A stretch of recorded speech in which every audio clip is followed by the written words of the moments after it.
اور جو انہوں نے اداروں کو بھی ظاہری بات ہے کہ لپیٹ میں لیا اپنے جارحانہ انداز میں، تقاریر میں، بیانات کے اندر، چاہے وہ نیوٹرلز کہا، چاہے وہ عدلیہ کے اچھے جو ان کے حق میں فیصلہ آیا اس کو ویلکم کیا، جو نہیں آیا انہوں نے بار بار یہ کہا کہ جی یہ عدالتیں رات کو میرے خلاف 12 بجے کھل جاتی ہیں جب ووٹ آف نو کانفیڈنس کا معاملہ ہوا۔ تو یہ سارا جو انہوں نے جارحانہ انداز اپنایا، مجھے ایسا لگتا ہے کہ یہ ایک ریاستی نظام کی وارننگز ہیں عمران خان صاحب کے لیے، اور عمران خان صاحب کی ایک یہ اعصابی جنگ ہے، یہ قانونی جنگ ہے، اور مجھے لگتا ہے کہ جس طریقے سے وہ کیس در کیس، چاہے وہ توہین عدالت کا کیس ہو، چاہے وہ ممنوعہ فنڈنگ کا کیس ہو، چاہے توشہ خانہ کا کیس ہو، چاہے شہباز گل صاحب کا کیس ہو، ان سارے کیسز کے اندر وہ پھنسے ہوئے تو ہیں، لیکن یہ ان کو لگتا مجھے یہ ہے کہ آنے والے دنوں کے اندر کوشش یہ ہے کہ ان کی جو موبلٹی ہے وہ ریسٹرکٹ ہو، ان کے بیان کو کہیں نہ کہیں سیفٹی والز لگیں، اور وہ خود یہ اندازہ لگائیں کہ ان سے ماضی قریب میں کیا غلطی ہوئی ہے۔ ایک اگر پیچھے جائیں تو آپ دیکھیں کہ ہماری تاریخ جو تلخ تاریخ ہے اس کی کیا حقائق ہیں، تلخ حقائق۔ وہ یہ کہ 2014 میں جب دھرنا دیا عمران خان صاحب، جب یہ لاڈلے تھے، جب یہ سارا پورا ریاستی نظام صدقے واری ہو رہا تھا عمران خان صاحب کے، تو اس وقت سول نافرمانی کی انہوں نے کیا کیا نہیں ہوا، ان کے ساتھ تحریک اپنا طاہر قادری صاحب کے لوگ تھے، پی ٹی وی پہ چڑھائی کی نہیں کی، ایک لمبی بحث ہے، پارلیمنٹ کے احاطے میں گئے نہیں گئے۔ اس وقت ان کے خلاف کوئی ایسا کیس نہیں ہوا جس میں ان کی پیشیاں ہوئیں، جن کی حاضریاں ہوئیں، اور اس کے بعد ظاہری بات ہے کہ پھر وہ اقتدار میں آئے۔ تو لگتا یہ ہے کہ عمران خان صاحب جو ہیں اس وقت ریاستی نظام کو سرنڈر دیکھنا چاہتے ہیں، جو نہیں ہوگا، ظاہری بات ہے، ریاست اتنی کمزور نہیں ہوتی، اور دوسرا ریاستی نظام ان کو وارننگ شاٹ دے رہی ہے، بار بار ان کو ہرڈل سامنے آ رہی ہیں کہ آپ نے یہ بھی کیا، آپ نے یہ بھی کیا۔ سو آئی پرسنلی تھنک دیٹ یہ ایک اعصابی جنگ ہے جس کے اندر عمران خان صاحب برے طریقے سے پھنسے ہوئے ہیں۔ ٹھیک، بریگیڈیئر صاحب، اگلے 10 دن جو خان صاحب کی مصروفیات یا مشکلات ہوں گی وہ تو ہم نے گنوا ہی دی، آپ خان صاحب کی مشکلات میں کب کمی ہوتے ہوئے دیکھ رہے ہیں، دیکھ بھی رہے ہیں یا نہیں؟ دیکھیں شائستہ، یہ اس وقت واقعی 10 دن 15 دن بہت اہم ہیں، اور یہ دن بدن مشکلات میں گر رہے ہیں، اور ان کو ریئلائز ایک دو باتیں کرنی چاہیے۔ نمبر ایک بات یہ ہے کہ جب آپ کو اتنی پاپولیرٹی مل گئی ہوئی ہے، عوام آپ کے ساتھ ہیں، یوتھ آپ کے ساتھ ہے جو 60% پاکستان کی پاپولیشن ہے، تو آپ کو باقی کرٹیسائز کرنے کی اداروں کو نہیں ضرورت۔ آپ کو کسی حالت میں یہی عدلیہ ہے جس نے آپ کو الٹیمیٹلی ریلیف دینی ہے، اور اگر آپ زیادہ قانون ہاتھ میں لیں گے تو سزا بھی انہوں نے دینی ہے۔ تو اس کے لیے چوائس تو آپ کی ہے، آپ کو سمجھ آنی چاہیے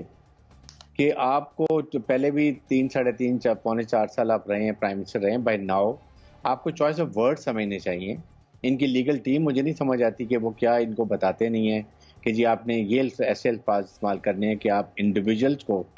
نہیں ٹارگٹ کریں۔ ٹاک کرٹیسائز اپنے پی ایم ایل این کے کتنے لوگ کیا کچھ بولتے رہے، آئی تھنک آج کل کلپ چل رہے ہیں، وی نو اٹ،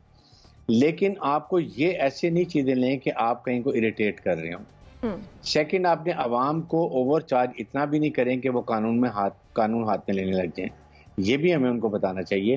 لیکن ایک بات بالکل میں این بی سی سے ٹھیک کہتا ہوں کہ جب بھی آپ کسی کو زبردستی سپریس کریں گے یا پالیٹکس سے آؤٹ کریں گے، ایک تو وہ سیاسی شہید بن جائے گا، اور سیاسی شہید بن کے وہ اور زیادہ پرابلم کریٹ کرے گا، لوگ زیادہ ادھر متوجہ ہوں گے، جتنا ان کا نیریٹو ہے سے اور نیریٹو بڑھا لیں گے۔ خاص طور پہ اگر ان کو ڈسکوالیفائی کر دیتے ہیں اور he is out of politics 5 year, but he will be party leader, وہ ایڈریس بھی کریں گے، اس پہ اور زیادہ لوگ سنیں گے، وکٹم تو ان کو ایک لیبل لگ جائے گا، وہ بھی دیکھنے کی بات ہے۔ اور اس وقت کیا ہم پولیٹیکل انسٹیبلٹی چاہ سکتے ہیں؟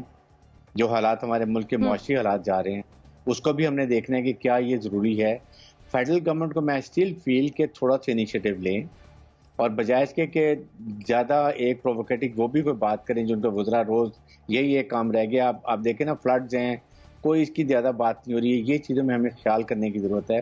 ملک اس وقت بڑے ڈیفیکلٹ ٹائم سے گزر رہا ہے، تو آپ کہیں نہ کہیں نیشنل ڈائیلاگ کی کیوں نہیں کال دے دیتے ہیں؟ پرائم منسٹر کال تو کر کے دیکھیں، اگر یہ نہیں مانتے ہیں تو اس کا مطلب کہ federal government on the moral high moral ground کے اوپر ہے،